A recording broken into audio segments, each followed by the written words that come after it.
효놀입니다. 얼마나 삼복더위에 무더위에 애만이 쓰고 계십니까?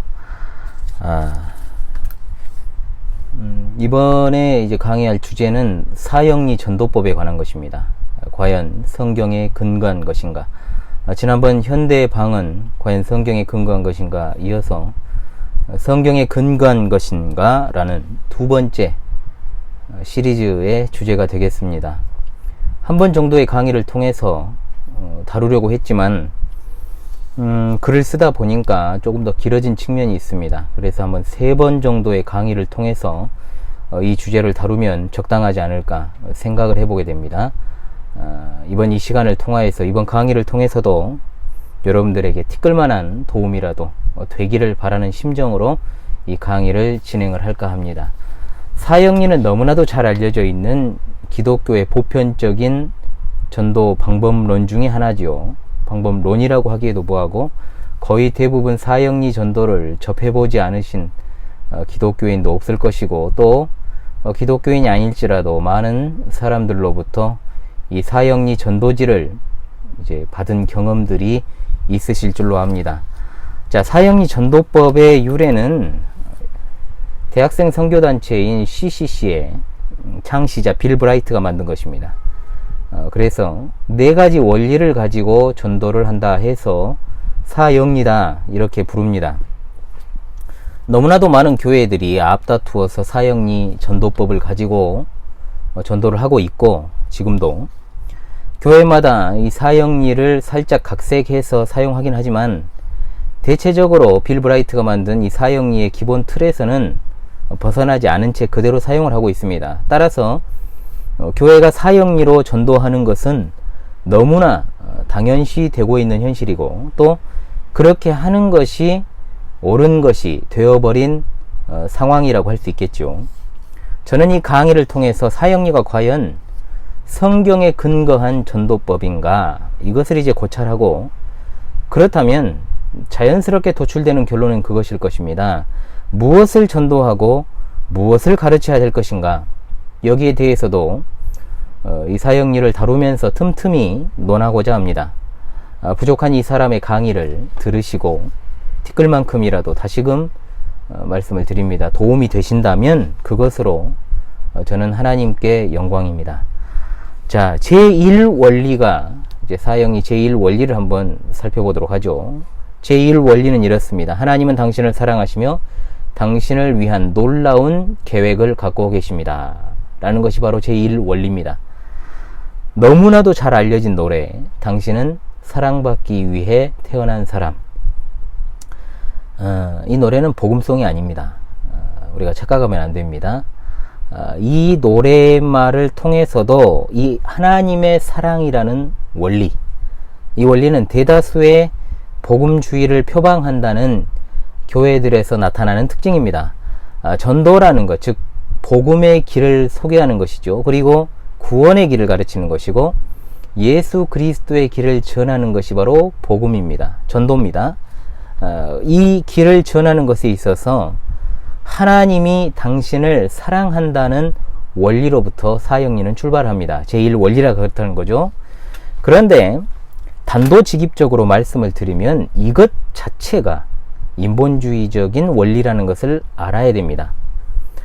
무조건적인 비판이 아닙니다. 이 원리가 그렇다는 것이죠. 하나님의 사랑을 알려면 왜 인간이 하나님의 사랑이 필요한 존재인가를 아는 것이 선행되어야 하는데 이것이 무시되고 먼저 하나님이 밑도 끝도 없이 사랑한다는 전제를 깔고 가기 때문에 이것을 인본주의라고 부르는 겁니다. 벌써부터 목이 타요. 다시 말하자면 하나님의 사랑을 알기 위해서는 먼저 우리가 죄로 인해 비참한 처지에 빠져 있다는 것, 그리고 그 죄로 인하여 하나님의 철저한 심판을 피할 수 없다는 것을 깨달아야 되고 결코 인간은 스스로를 의롭게 만들 수 없다는 사실을 알아야 되는데 이러한 매우 기본적인 진리가 누락되어 있다는 겁니다.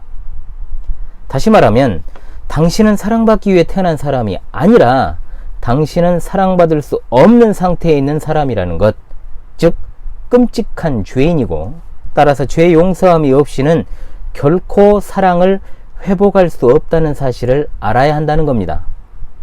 죄인이라는 사실을 알려면 당연히 하나님의 말씀, 즉 율법을 알아야 하고 하나님의 공의, 즉 하나님은 죄에 대해서 반드시 심판하시는 분이시다라는 것을 알아야 되며 그분의 거룩하신 속성, 즉 하나님은 결코 죄와 양립할 수 없는 분이시라는 것이 나와야 된다는 거죠.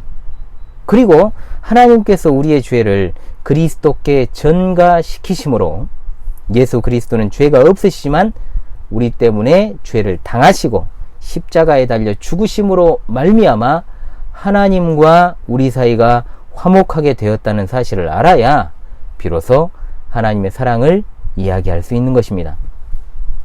하나님을 모르는 세상에서는 개인의 자존감을 높여주는 것이 미덕이라고 할 수 있겠지만 그리스도께서 피로 값주고 사신 그의 몸된 교회에서 사람의 마음을 얻으려고 이런 소리를 하는 것은 가당치 않은 것입니다. 고로 이것은 전도가 아니라 사람을 끌어모으려는 인위적인 프로그램인 것이죠. 하나님께서 왜 예수 그리스도를 십자가에 내어 주셔서 죽게 하셨는지 여기에 대해 그 이유를 알리지 않은 채로 사형리의 제1 원리는 그저 하나님은 독생자를 주심으로 우리를 사랑하고 있습니다 라고 시작을 해버립니다. 성경의 원리에서 완전히 벗어난 것이죠. 하나님의 놀라우신 구원의 작정, 사실은 우리는 계획이라는 말보다 하나님께는 작정이라는 말을 써야 올바른 것입니다.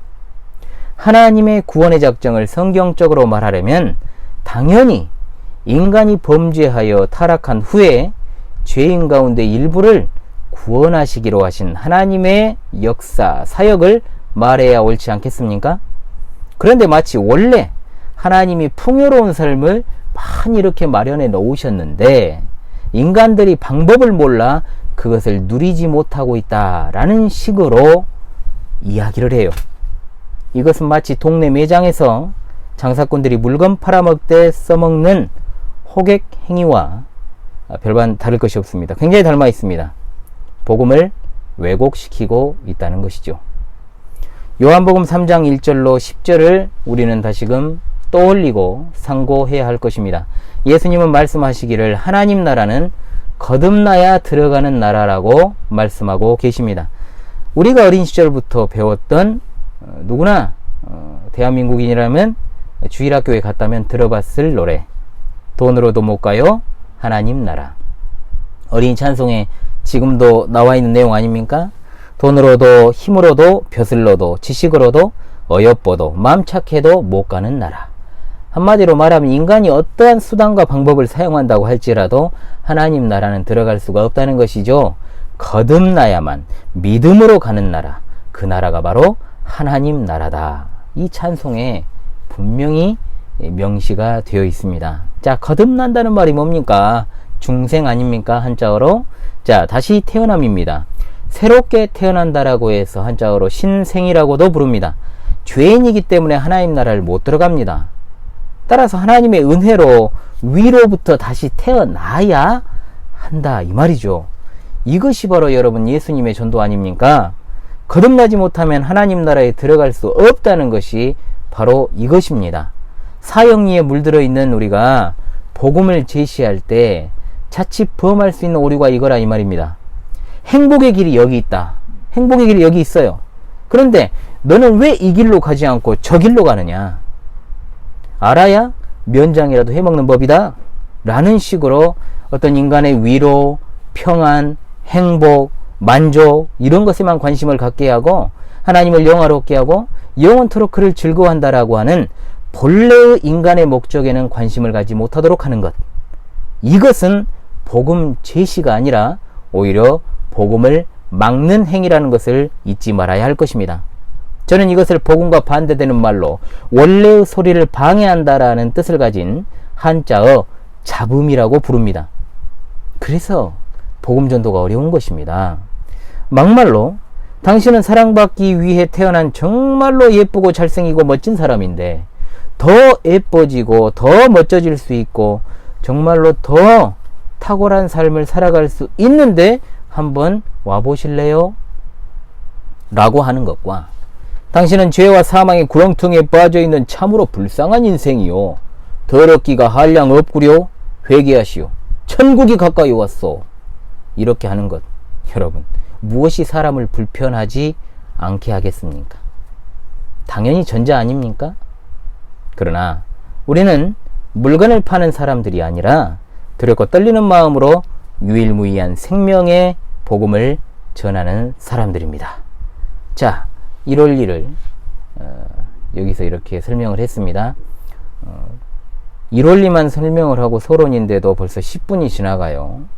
2원리까지 해버리면 시간이 너무 견고할 것 같아서 첫 번째 강의는 이것으로 마무리를 하고 다음 강의 제2원리를 다루는 강의에서 찾아뵙겠습니다. 오직 성경으로 충분한 복음 전도입니다.